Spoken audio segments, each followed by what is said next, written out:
say about those people that allegedly you left in Kano stranded? About 400. Your name and your position, please, sir. Okay. I think we can be systematic about it. Down. Let us go logically and step by step. Like he has just said, let me start by introducing myself. Okay. My name is Abdullahi Modi Bosale. I'm the Commissioner of Operations of National Hajj Commission of Nigeria. And I would first of all want to correct the mistake or the statement you have started with. That what would I say about the people we have left behind, allegedly left behind in Kano, Nigeria. The correction is that we have not left anybody behind. And I want to repeat, NACON has not left anybody behind. There are two classes of pilgrims. Classes of pilgrims are the ones that are coming through the state Muslim pilgrim welfare boards. And then those intending pilgrims that are coming through what we refer to as tour operators, that is licensed travel agents. As far as state pilgrim boards are concerned, I can assure you exactly 44,450 pilgrims were registered and paid for their Hajj, and they have all been airlifted and brought into the Kingdom of Saudi Arabia to perform Hajj. Not even a single person was left behind. Now we have the class of those pilgrims that are to come or that have come through travel agencies. Travel agencies are given a proportion or a fraction of the total quota allocated to Nigeria. And the total quota, the total number of slots given to the travel agencies was or is 20,000 slots. Out of that, 19,000, around 780 actually registered with the travel agencies to come into the kingdom. Now, those state pilgrim boards, their pilgrims come through only the aircraft or airlines that have been screened by NACON and then approved by government. This year, 3 air carriers were screened and approved: Max Air, Medview, and Flynas. And no pilgrim comes from Nigeria to Saudi Arabia from state Muslim pilgrim board on any airline other than the 3 I have mentioned. And they have, with their own capacity and the assistance of the Almighty God, successfully come. I can even tell you, we actually planned to transport all these pilgrims within the period that spans from 10th of July to 2nd of August. And that was because we projected we would have not more than 40,000 pilgrims. Because last year we were able to bring in, or we had 38,557. So we projected 40,000. As Allah would have it, we now got a much higher registration than 40,000, and we got as much as I told you. And that is what actually led to the extension of the airlift period from 2nd to 5th and 6th. And what happened was because there was actually some slight delay in the payment for Hajj packages by the pilgrims. So when the number rose beyond 40,000, we also had to make sure we find the possibility of extending, and we extended it to this.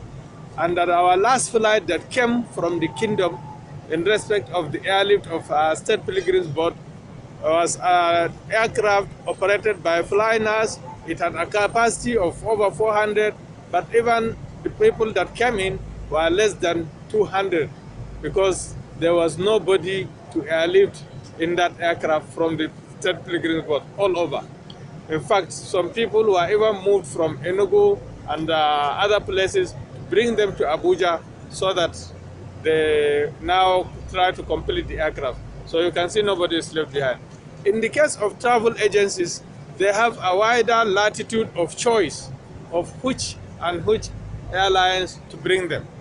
Normally, the main characteristic of travel agency service is the freedom of choice of the airline to bring you, and that usually and as traditionally they were to depend, or they depend on scheduled carriers. And what we meant by scheduled carriers are those airlines that run weekly frequencies.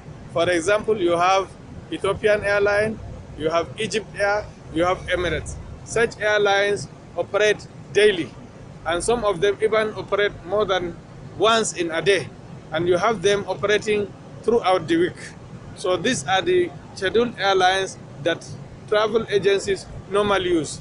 However, as a result of demand, a higher number of people seeking to come to Saudi Arabia for Hajj, then it becomes necessary for them, they may face some certain constraint with the capacity available from those scheduled carriers. And traditionally, actually, what was happening was that in order to address that demand constraint, travel agencies were being assisted by NACON to use other service providers that would run charter. So what was happening was, at a certain time, travel agencies were chartering aircraft with the assistance of NACON, and then NACON at a certain time was also providing them with such a designated aircraft from the charter to help them. And at certain times in the past, they had challenges with that, and even asked NACON to take off its hands from providing them with its own designated charter service. So it became entirely their own choice who to patronize. But of course, from time to time, as a result of demand, they do face challenges. And as such, NACON opened the gate for them to also utilize the services of the the carriers that NACON approved for the airlift of travel agencies, states. Now, this year, right from the beginning, NACON, of course, would not interfere with their choices of which scheduled carrier to take. But NACON advised them that you can also use the flights of these aircraft, that these airlines, Max Air, Medview, and Flynas that we have screened, in case you need. And that if you have made your own arrangements of your airlines, please inform us, because it is the duty of NACON to be monitoring in order to protect the rights and privileges of the pilgrims. Because all pilgrims of Nigeria, whether they come from travel agencies or they come from state Muslim pilgrim boards, they are pilgrims of Nigeria, and so they are primary concern of our National Hajj Commission. Unknown to us, well, some of them, like I said, told us which airlines they intended to use to bring their pilgrims to the kingdom for Hajj. Some did not. And as such, those ones that did not, we assumed they had no problem, and we assumed they heeded our advice to use the scheduled carriers or use the NACON approved.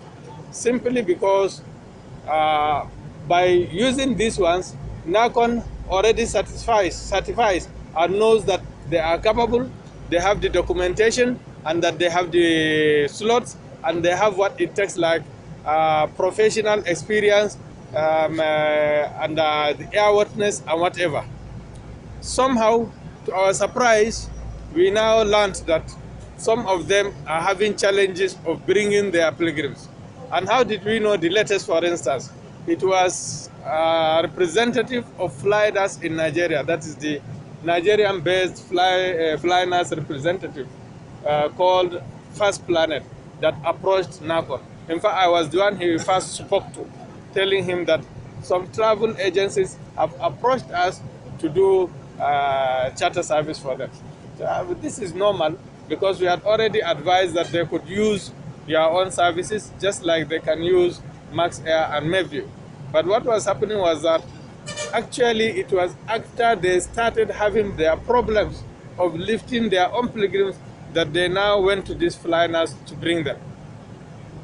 We later on learned that they had actually tried to use certain companies that are outside the ones we have mentioned.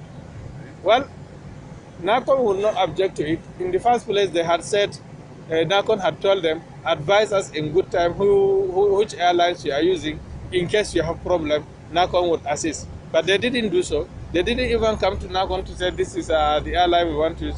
Even as I am talking to you now, no travel agency, none, not even a single one, came to NACON to say we want you to assist us because we have problem. What they did was their own plan. And then as it is, they came so late that even the one they approached could not help them. Why? Because airspace of Saudi Arabia had been officially closed on the 4th of August. And these are now people who are approaching the representative of Flynas on the 6th or 7th or thereabout. So we even helped them by talking to Flynas to see if there is the possibility of extending that service to them. Kindly do so, because Nigerian pilgrims are our pilgrims, and we would not be happy if they are stranded and are unable to come and perform Hajj. So unfortunately, Flynas responded that they have come too late.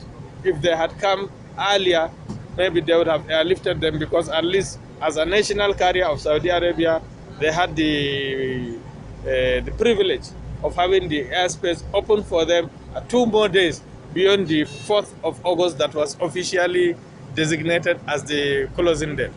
Commissioner, sir, given what you've highlighted so far, NACON cannot be held liable for anything that has happened. You've given your counsel. But how do you speak to the allegation that certain contacts were made with Flynas and conditions were laid down, and a certificate of no objection was raised for NACON to approve and NACON turned down? Well, it is very unfair and it is very incorrect to say so. I can repeat what I said in other words to incorporate the answer to your question. When they approached the representative of Flynas, they told him that we have nearly 400 pilgrims that are stranded in Kano. They were to be airlifted by 2 carriers. They mentioned the name of Medview. They mentioned the name of Sky Power Express.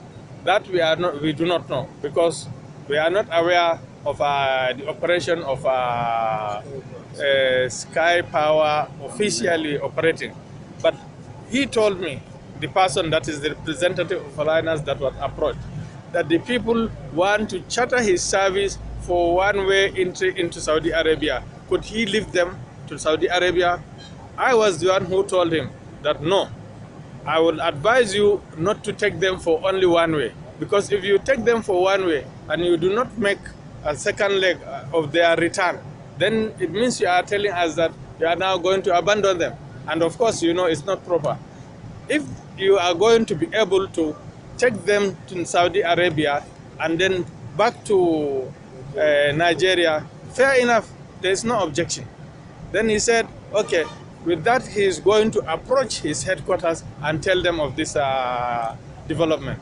He now approached their headquarters and told them that we have 400 Nigerians, we want to bring them, but NACON advised us to make sure if we are bringing them to Saudi Arabia, we should also be ready to take them back.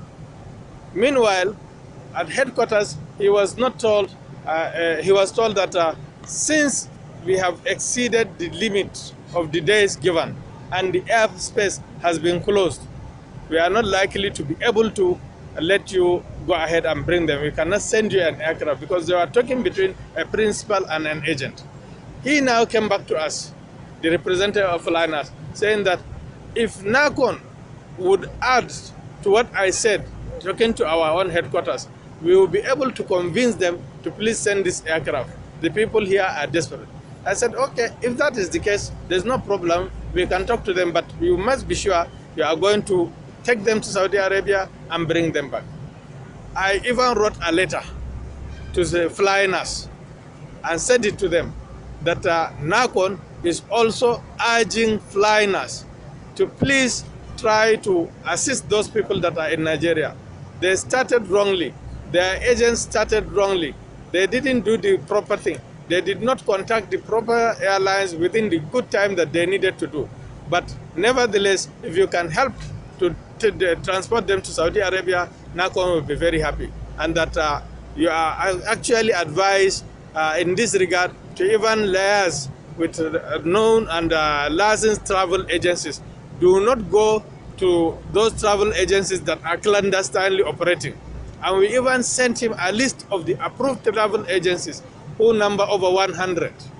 I did this one. We sent it to them by email, and I followed it up with a phone call. If you want, I can even call the person now. I put him on a conference. You can hear. So eventually they told us, unfortunately, this thing has come too late. If it had come before the 6th, we would have done something. We were talking on the 7th. So as at 7th, there's nothing that could be done. Airspace had been closed. So that is simply the truth.